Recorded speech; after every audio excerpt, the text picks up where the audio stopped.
Hi folks, Pinky Nightwalker here. I've got a short video for you today on the subject is the Glock performance trigger. It's something new from Glock, something that they haven't been involved in before to my knowledge. I saw it on YouTube and I saw it on the internet, and I thought that I would purchase one myself and try it and see what I think of it. So let's give it a shot here, as they say. Let's give it a shot. Here we go. It's for Generation 5 models only, and the models listed on their packaging from Glock is the G17, the 19, the 19X, the 26, the 34, the 45, and 47. It does not list anywhere else on the packaging other Glock models or generations. It does give you a very clear warning and instructions that this must be installed by a certified Glock armorer. So make note of that. And just taking a little bit of a break here for a second. I just want you to know that everything on these YouTube videos that I make are things I've purchased. I'm not monetized in any way. I don't get anything for free from people or companies or anything like that, and I don't want anything. So my condition is very simple. I do this just to provide people with some information that they might find interesting, and let them make their own decisions, their own judgments on it, and go from there. Just like anything else, it's just for entertainment purposes, something I just feel like doing. Oh, by the way, I've had comments, people say your lighting is terrible, your camera is terrible. Yes, it is. It's an iPhone. This is made in my house. This is not a fancy studio, and I don't make any money on it, so this is what it is. So try to bear along with it. All right, here's the firearm this is the trigger that came out of the firearm originally, the trigger group. This is not the performance trigger inside of the packaging. This already has been put into this firearm. And this is a Model 19 Generation 5 Glock. The gun is empty. You can see this pink rubber Nightwalker. That's Pinky. And you can see his nose is out here and his tail is back here. We're going to take the tail out. We're going to show you that the firearm is empty. Okay? Pinky, what do you say? Empty? Empty. All right. So we can handle this firearm safety. There's no ammunition in the room. There's no people here. There's nothing. It's just us with the empty firearm. Let's close the gun and put it down.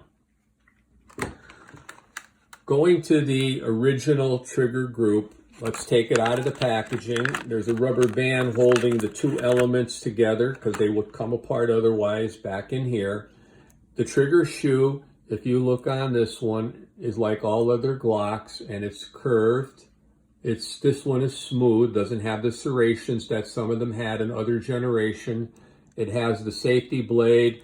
That's one of the features that Glock provides that prevents it from being accidentally discharged without someone using the firearm and pressing the trigger.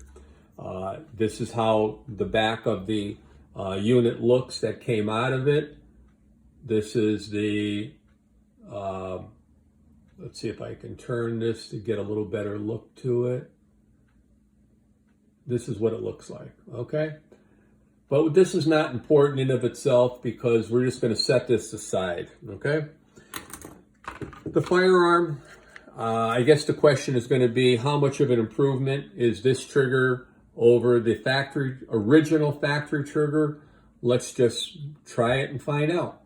First of all, I'm going to move it back and forth quickly to show you how much travel is in the trigger assembly prior to it meeting up with what people describe as the wall.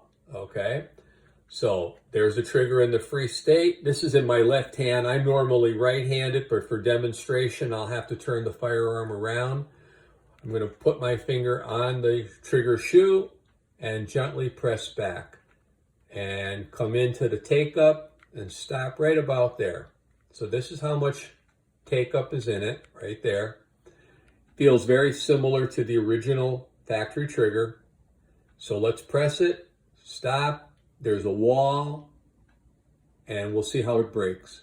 A little bit of creep after you hit the wall. You can feel a little bit of movement.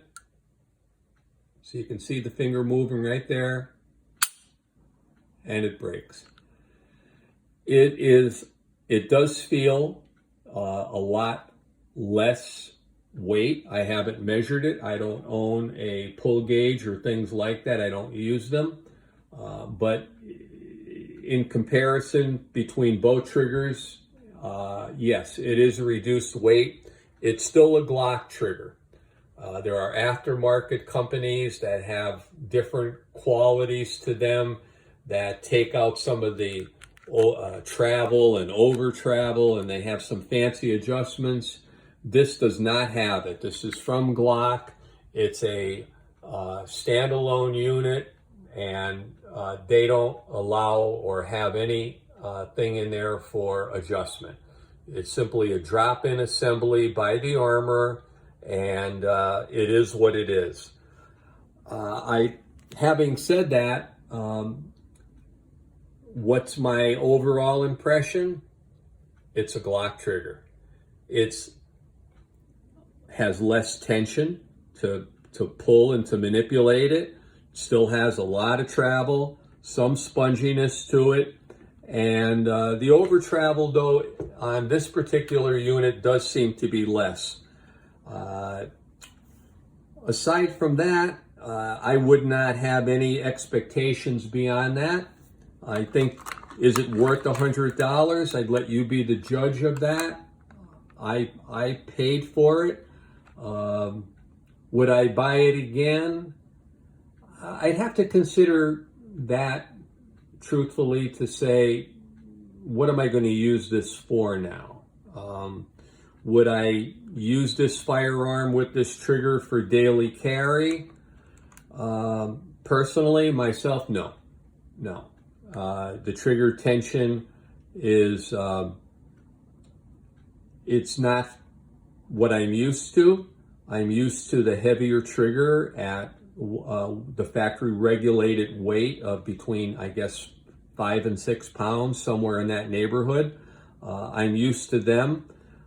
This trigger here, I would not feel comfortable with that. If you took it to the range or something like that, that might be an option that someone could consider. And but you be the judge. If that's what you want and you want to try one of these triggers, I'm sure that the Glock engineers have worked a lot on that and came up with that design. You be the judge. So Pinky says, thanks for watching. I wish that everyone had a chance to actually touch this and feel it themselves. It's hard to convey what's in a video, but let's go back and give it one more time. Cock the firearm, and we're gonna move this. It's a little odd for me using my left hand, but let's try it. Okay, here's the trigger. So you can see there's a lot of travel before you get this back anywhere near the wall.